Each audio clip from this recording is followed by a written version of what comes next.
ಕಂಡವರ ಮಾತನ್ನ ಕೇಳಿ ಮಗಳನ್ನೇ ಕೊಂದಂತಹ ಅಪ್ಪ.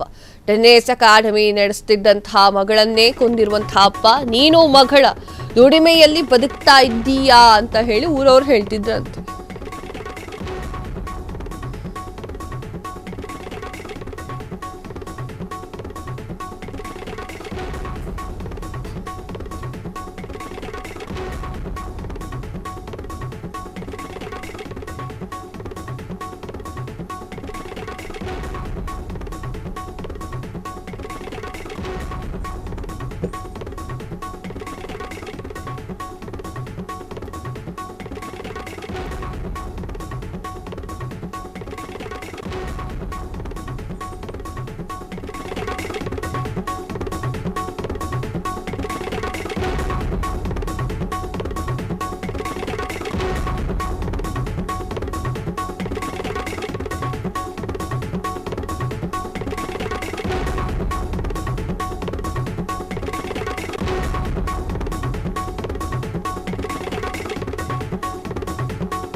ಕಂಡವರ ಮಾತನ್ನ ಕೇಳಿ ಮಗಳನ್ನೇ ಕೊಂದಿರುವಂತಹ ಅಪ್ಪ.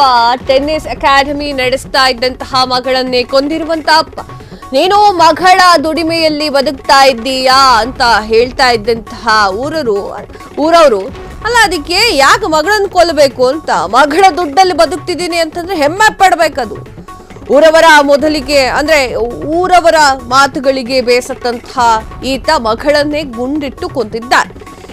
ಹರಿಯಾಣದ ಗುರುಗ್ರಾಮದಲ್ಲಿ 25 ವರ್ಷದ ಟೆನ್ನಿಸ್ ಆಟಗಾರ್ತಿಯ ಹತ್ಯೆ.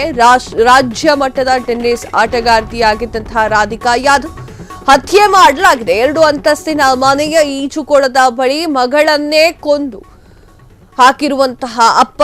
ಗುರುಗ್ರಾಮದ ಸುಶಾಂತ್ ಲೋಕ್ನ ಸೆಕ್ಟರ್ 57ರಲ್ಲಿ ಈ ಒಂದು ಹತ್ಯೆಯನ್ನು ಮಾಡಲಾಗಿದೆ. 32 ಬೋರ್ ರಿವಾಲ್ವರ್ ಇಂದ ಮಗಳನ್ನ ಹತ್ಯೆ ಮಾಡಿರುವಂತಹ ಅಪ್ಪ ಅಟ್ಟಹಾಸವನ್ನ ಮೆರೆದಿದ್ದಾನೆ. ಭುಜದ ನೋವಿನಿಂದ ಬಳಿಕ ಟೆನ್ನಿಸ್ ಅಕಾಡೆಮಿಯನ್ನ ಶುರು ಮಾಡಿದಂತಹ ಮಗಳು ಆದ್ರೆ ಊರಿನವರು ಮಾತಿಗೆ ಕಾರಣವಾಗಿದೆ. ಅಕಾಡೆಮಿ ಮುಚ್ಚಲಿಕ್ಕೆ ಒತ್ತಾಯ ಕೂಡ ಮಾಡಲಾಗ್ತಾ ಇತ್ತು. ಮಗಳು ರಾಧಿಕಾ ಯಾದವ್ ತಂದೆ ದೀಪಕ್ ಯಾದವ್ ನಡುವೆ ಪದೇ ಪದೇ ಜಗಳಗಳು ನಡೀತಾ ಇತ್ತು. ಅಕಾಡೆಮಿ ಮುಚ್ಚು ಅಂತ ಅಪ್ಪ, ಇಲ್ಲ ಮುಚ್ಚಲ್ಲ ಅಂತ ಮಗಳು ಅಕಾಡೆಮಿ ಮುಚ್ಚಲಿಕ್ಕೆ ಒಪ್ಪದೇ ಇದ್ದಾಗ ತಂದೆಯಿಂದಲೇ ಗುಂಡಿಟ್ಟು ಹತ್ಯೆ ಮಾಡಲಾಗಿದ್ದು, ತಾನು ಮಗಳನ್ನ ಯಾವ ಕಾರಣಕ್ಕೆ ಕೊಂದಿದ್ದೇನೆ ಅಂತ ಹೇಳಿ ಪೊಲೀಸರ ಮುಂದೆ ಯಾದವ್ ತಪ್ಪೊಪ್ಪಿಕೊಂಡಿದ್ದಾರೆ.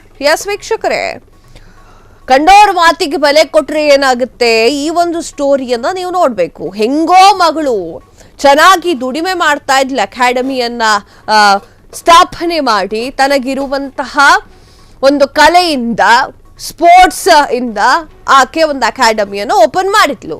ಮಗಳ ಒಂದು ದುಡ್ಡಿನಿಂದ ಬದುಕ್ತಾ ಇದ್ದೀಯಾ ಅಂತ ಹೇಳಿ ಊರವ್ರು ಮಾತನಾಡ್ಕೊಳ್ತಿದ್ರಂತೆ. ಅದಕ್ಕೆ ಯಾಕೆ ಕೊಲೆ ಮಾಡಬೇಕು? ಅದೊಂಥರ ಗರ್ವ. ಅದು ಮಗಳ ದುಡ್ಡಿಂದ ಬದುಕ್ತಿದ್ದೀನಿ ಅಂತಂದ್ರೆ ಗರ್ವ ಪಡಬೇಕು. ಅದ್ರ ಬದಲು ಬೇಜಾರು ಯಾಕೆ ಮಾಡ್ಕೊಳ್ಬೇಕು? ಊರಿನವರ ಮಾತಿನಿಂದ ಬೇಸತ್ತಿರ್ತಾನೆ ದೀಪಕ್ ಯಾದವ್ ಎನ್ನುವಂಥವನು. ಆತ ರಿವಾಲ್ವರ್ನಿಂದ 25 ವರ್ಷದ ಟೆನ್ನಿಸ್ ಆಟಗಾರ್ತಿಯನ್ನ ಹತ್ಯೆ ಮಾಡ್ತಾನೆ. 2 ಅಂತಸ್ತಿನ ಮನೆಯ ಈಜುಕೊಳದ ಬಳಿ ಮಗಳನ್ನೇ ಹತ್ಯೆ ಮಾಡ್ತಾನೆ. 32 ಬೋರ್ ರಿವಾಲ್ವರ್ನಿಂದ ಮಗಳನ್ನ ಹತ್ಯೆ ಮಾಡಿರುವಂತಹ ಅಪ್ಪ ಅಟ್ಟಹಾಸವನ್ನ ಮೆರೀತಾನೆ. ಅದು ಕೂಡ ಊರವ್ರಿಗೆ ಬೆಳೆಯೋರ್ ನೋಡಿದ್ರೆ ಯಾರು ಆಗಲ್ಲ, ಹಾಗೆ ಹೇಳ್ತಾರಲ್ವಾ, ಹಾಗೆ ಊರಿನವರು ಆ ಒಂದು ಅಕಾಡೆಮಿ ಮುಚ್ಚು ಅಂತ ಹೇಳ್ತಾ ಇರ್ತಾರೆ. ಆದ್ರೆ ಅಪ್ಪ ಕೂಡ ಅದಕ್ಕೆ ಸಾಥ್ ಕೊಡ್ತಾ ಇರ್ತಾನೆ. ಆದ್ರೆ ಮಗಳು ಅದನ್ನ ನಾನು ಮುಚ್ಚೋದಿಲ್ಲ ಅಂತ ಹೇಳಿ ಜಗಳವನ್ನ ಮಾಡ್ತಾ ಇರ್ತಾಳೆ. ಅದ್ಯಾವುದು ಆಗದೆ ಹೋದಾಗ, ಆ ಒಂದು ಜಗಳ ತಾರಕಕ್ಕೇರಿದಾಗ ಅಪ್ಪ ತನ್ನ ಡಿಸಿಷನ್ ಬೇರೆ ತರ ಬದಲು ಮಾಡ್ಕೊಳ್ತಾನೆ. ಮಗಳನ್ನೇ ಕೊಲ್ಲಲಿಕ್ಕೆ ರೆಡಿ ಆಗ್ತಾನೆ, ರಿವಾಲ್ವರ್ನಿಂದ ಕೊಲ್ತಾನೆ. ಅದಾದ ನಂತರ ಪೊಲೀಸರಿಗೂ ಕೂಡ ತಪ್ಪೊಪ್ಪಿಗೆ ಕೊಟ್ಟಿದ್ದಾನೆ. ಕ್ಷಣ ಕ್ಷಣದ ಸುದ್ದಿಗಳಿಗಾಗಿ ಫ್ರೀಡಂ ಟಿವಿ ಸಬ್ಸ್ಕ್ರೈಬ್ ಮಾಡಿ, ಲೈಕ್ ಮಾಡಿ ಹಾಗೂ ಫಾಲೋ ಮಾಡಿ. ಹೊಸ ಸುದ್ದಿಗಳ ನೋಟಿಫಿಕೇಶನ್ಗಾಗಿ ಬೆಲ್ ಐಕಾನ್ ಮೇಲೆ ಕ್ಲಿಕ್ ಮಾಡಿ.